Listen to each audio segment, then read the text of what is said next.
छोटा सा देश भारत से उलझकर पड़ गया बड़े संकट में। मालदीव को पड़ सकते हैं खाने के लाले। अगर मालदीव अब भी नहीं संभला तो हो जाएगा पाई पाई का मोहताज। मालदीव के अगेंस्ट भारत ने कड़े किए अपने तेवर। नमस्कार दोस्तों, अभी मालदीव भारत के रिश्तों की खटास अपने चरम स्तर पर है। आए दिन दोनों देशों में एक दूसरे के अगेंस्ट कोई ना कोई एक्शन लेने की कार्रवाई हो रही है।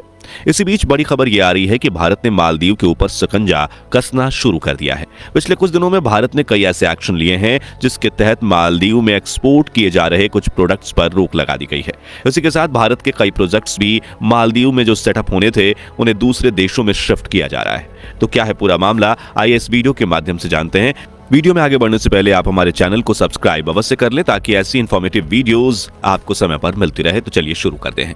दोस्तों, मालदीव की चीन से बढ़ती नजदीकी उसे न सिर्फ भारत से दूर कर रही है बल्कि वो अपनी तरक्की से भी दूर होता दिख रहा है। जी हां, जिस हिसाब से भारत ने उसके गलत फैसलों के जवाब में अपने प्रोजेक्ट्स को दूसरे देशों में शिफ्ट किया है, उसका रिजल्ट मालदीव पर भारी पड़ेगा। जैसा कि आप सभी जानते हैं कि भारत की एक बड़ी कंपनी ताज एक्सोटिका रिजॉर्ट्स के प्रोजेक्ट्स के तहत वहां फ्लोटिंग सोलर पार्क का सेटअप होना था, जिसे अब भारत ने यूएई, फ्रांस और ऑस्ट्रेलिया जैसे बड़े देशों में शिफ्ट करने का प्लान बना लिया है।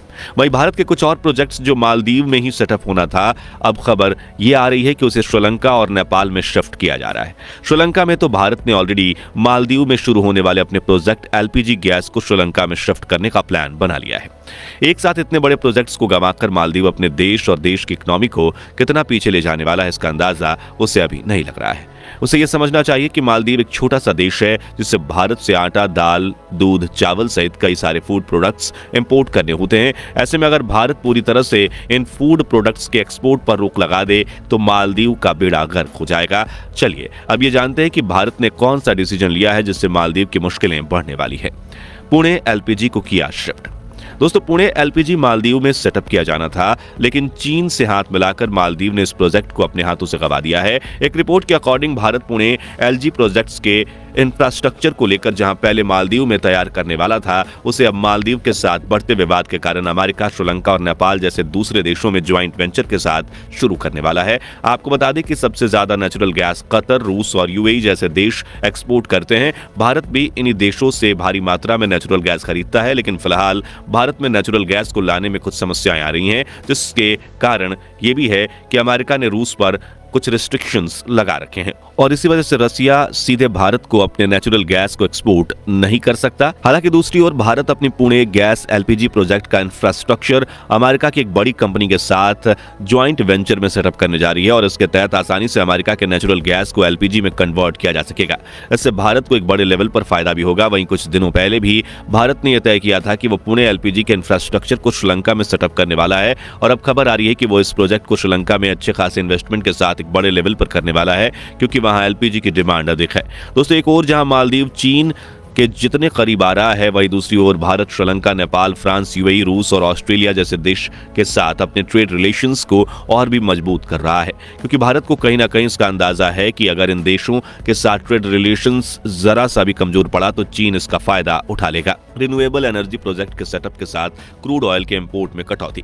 दोस्तों, भारत पुणे एलपीजी के अलावा श्रीलंका और नेपाल जैसे देशों में रिन्यूएबल एनर्जी के प्रोजेक्ट सेटअप करने वाला है। आपको बता दें कि भारत फिलहाल रशिया और यूएई जैसे देशों में क्रूड ऑयल इंपोर्ट करता है, लेकिन रिन्यूएबल एनर्जी प्रोजेक्ट सेटअप के बाद भारत आसानी से क्रूड ऑयल के इंपोर्ट में कटौती कर सकेगा, क्योंकि भारत के पास दुनिया की सबसे बड़ी तेल रिफाइनरी मौजूद है। जी हां दोस्तों, गुजरात के जामनगर में जो ऑयल रिफाइनरी है उसमें भारत, रूस और यूएई से मंगाए गए क्रूड ऑयल को रिफाइन करके दूसरे देशों में इंपोर्ट करेगा। इस प्रक्रिया से भारत काफी ज्यादा मुनाफा कमाने वाला है। इसके अलावा हाल ही में भारत ने यूएई सहित कुछ और देशों के साथ एफटीए यानी कि फ्री ट्रेड एग्रीमेंट साइन किया है। इस एग्रीमेंट को साइन करने से भारत को यह फायदा होगा कि भारत बड़ी मात्रा में यूएई से क्रूड ऑयल इंपोर्ट कर सकेगा। आपको बता दें कि भारत यूएई से पेट्रोलियम प्रोडक्ट के अलावा ज्वेलरी, वुडन प्रोडक्ट और स्टोन्स जैसे प्रोडक्ट्स को भी इंपोर्ट करता है। एक रिपोर्ट के अकॉर्डिंग भारत यूएई से जितने भी प्रोडक्ट्स इंपोर्ट करता है उसकी वैल्यू लगभग $53 बिलियन के आसपास है और एफटीए एग्रीमेंट साइन करने के बाद तो भारत इन सभी प्रोडक्ट्स को यूएई से सीधे रुपए में डील एक्सेप्ट करेगा।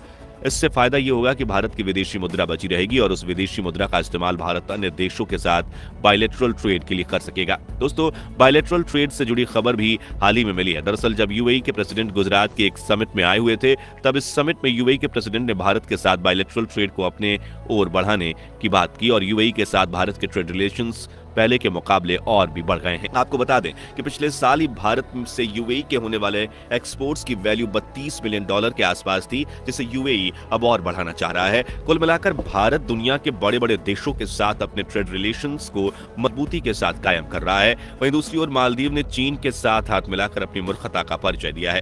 पहले से ही भारत के विरोधी माने जाने वाले मालदीव के राष्ट्रपति मोहम्मद मोइजू ने राष्ट्रपति बनने के बाद ये तो साबित कर दिया कि वो भारत विरोधी हैं। जी हाँ दोस्तों, मालदीव के राष्ट्रपति बनने के ठीक बाद उन्होंने मालदीव से भारतीय सेना को निकाल जाने का आदेश दिया। हालांकि भारत के अगेंस्ट मालदीव ने सबसे बड़े एक्शन के अकॉर्डिंग चीन के साथ 20 एग्रीमेंट को साइन कर लिया है। दोस्तों, आपको बता दें कि ये सारे एग्रीमेंट भारत और मालदीव के रिलेशन को पूरी तरह से खत्म कर सकते हैं। जी हाँ, चीन के साथ हुए मालदीव के ये 20 एग्रीमेंट्स भारत को रास नहीं आ रहा है और यही कारण है कि भारत लगातार मालदीव के अगेंस्ट स्ट्रिक्ट एक्शन लेता जा रहा है।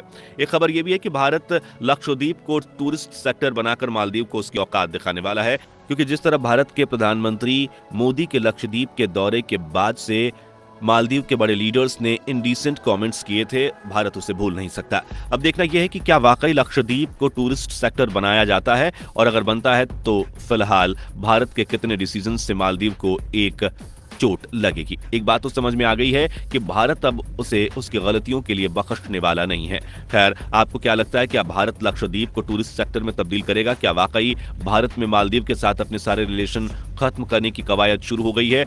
अपने जवाब हमें कमेंट में अवश्य दें। वीडियो को लाइक तथा अपने फ्रेंड्स और रिलेटिव्स के साथ शेयर अवश्य करें। मिलते हैं अगली वीडियो में, तब तक के लिए धन्यवाद। जय हिंद, जय भारत।